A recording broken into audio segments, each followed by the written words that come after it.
കാറുമില്ല കൃപയില്ലെന്ന് പണ്ടൊരു ദേവദാസ ആരില്ല, കാറുമില്ല കൃപയില്ല, ഭൗതികമില്ല, ആത്മീയമില്ല. ഒരു committed പേഴ്സണാണ് Joshua. മോശ ബാറ്റൺ കൈമാറുന്നത് ജോഷുവയ്ക്കാണല്ലോ. ഈ ജോഷുവയ്ക്ക് ലൈഫിലൊരു സംഭവം ഉണ്ടായി. യോശുവയും കൊണ്ട് മോശ പർവ്വത്തിൽ കയറിപ്പോയി. ഒരു ടൈം കഴിഞ്ഞപ്പോഴത്തേക്കും മോശ യോശുവ അവിടെ നിർത്തി വെച്ച് പുള്ളി അങ്ങ് കയറി അങ്ങ് പോയി, കർത്താവിൻ്റെ അടുത്തേക്ക് അങ്ങ് പോയി. പുള്ളിക്ക് മേളിലോട്ട് കയറി വരാൻ വിളിച്ചിട്ടുമില്ല, താഴോട്ട് ഇറങ്ങി പോകാൻ ആലോചിച്ചില്ല. മോശയ്ക്ക് കർത്താവിനെ കിട്ടിക്കൊണ്ടിരുന്നു. താഴെ മൂപ്പന്മാർക്ക് ജനത്തെ കിട്ടി, മൂപ്പന്മാർക്ക് ഫുഡ് കിട്ടി. മോശയ്ക്ക് കർത്താവിനെ കിട്ടി, ആത്മീയ ഫുഡ് കിട്ടി. ഈ പുള്ളിക്ക് രണ്ടുമില്ല, ആത്മീയവും ഇല്ല, ഭൗതികവുമില്ല. കാറുമില്ല കൃപയില്ലെന്ന് പണ്ടൊരു ദേവദാസ ആരില്ല, കാറുമില്ല കൃപയില്ല, ഭൗതികമില്ല, ആത്മീയമില്ല. മേലോട്ട് പോകാനും പറ്റുന്നില്ല, താഴോട്ട് ഇറങ്ങാനും പറ്റും. അങ്ങനെയുള്ള ഒരു ഡൈലമ വരുമ്പോഴാണ് എത്രത്തോളം നിങ്ങൾക്ക് കമ്മിറ്റ്മെന്റ് ഉണ്ടെന്ന് അറിയുന്നത്. കമ്മിറ്റ്മെന്റ് പ്രൂവ് ചെയ്യപ്പെടുന്നത്. ഗദശമന തോട്ടത്തിൽ യേശു കർത്താവ് കയറിയപ്പോ, ഗദശമനയിൽ യേശു കൈയും കാലും കെട്ടിയിട്ടില്ലായിരുന്നല്ലോ. ഇല്ലായിരുന്നു. He was not under arrest. അവന് വേണമെങ്കിൽ ഓടിപ്പോകാം, മാനുഷ്യമായിട്ട് പറഞ്ഞാൽ.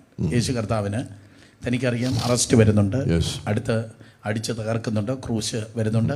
ഈച്ച് ആൻഡ് എവരി സ്റ്റേജസ് കർത്താവിന് ഓരോ സ്ഥലത്ത് എന്തൊക്കെയാണ് സംഭവിക്കുന്നത് കർത്താവിന് നന്നായിട്ട് അറിയാം. പക്ഷേ യേശു ഗദശമനയിൽ നിന്ന്, പ്രോബ്ലത്തിൽ നിന്ന്, വെല്ലുവിളികളിൽ നിന്ന്, ചാട്ടവാറിൽ നിന്ന്, ക്രൂശിൽ നിന്ന് ഓടിപ്പോകാതെ ദൈവഹിതത്തിൽ നിന്നതിൻ്റെ പേരാണ് കമ്മിറ്റ്മെൻറ്റ്. മനസ്സിലായോ? എൻ്റെ സുഖം തേടാതെ, എൻ്റെ സന്തോഷം തേടാതെ, ദൈവത്തിൻ്റെ വചനം എന്താണ് എന്നെക്കുറിച്ച് മനസ്സിലാക്കുന്നത്, എനിക്കെന്ത് പ്രസംഗിക്കാം എന്നതല്ല. ഞാൻ ദൈവവചനം വായിക്കുകയാണ്. ഞാൻ ദൈവവചനം വായിക്കുമ്പോൾ ദൈവവചനം എന്നെ തിരിച്ചു വായിക്കുകയാണ്. ഞാൻ ദൈവവചനത്തിലേക്ക് നോക്കുമ്പോൾ കണ്ണാടിയാക്കുന്ന ദൈവവചനം എന്നെ നോക്കുകയാണ്, എന്നിട്ട് എന്നെ കാണിക്കുകയാണ്. സുരേഷ്, ഇതാണ് നിന്റെ പ്രശ്നം. സുരേഷ്, ഇന്ന ഏരിയയാണ് നീ കുറച്ചുകൂടെ ശരിയാകേണ്ടത്. സുരേഷ്, ഇതാണ് ദൈവം നിന്നിൽ നിന്ന് പ്രതീക്ഷിക്കുന്നത്. സഭ പ്രതീക്ഷിക്കുന്നതല്ല, മറ്റു സ്ഥലങ്ങളിലുള്ള ജനം പ്രതീക്ഷിക്കുന്നതല്ല, ജീവിച്ചിരിക്കുന്ന എൻ്റെ മമ്മി പ്രതീക്ഷിക്കുന്ന വേറെ ആരുടെയും പ്രതീക്ഷയല്ല.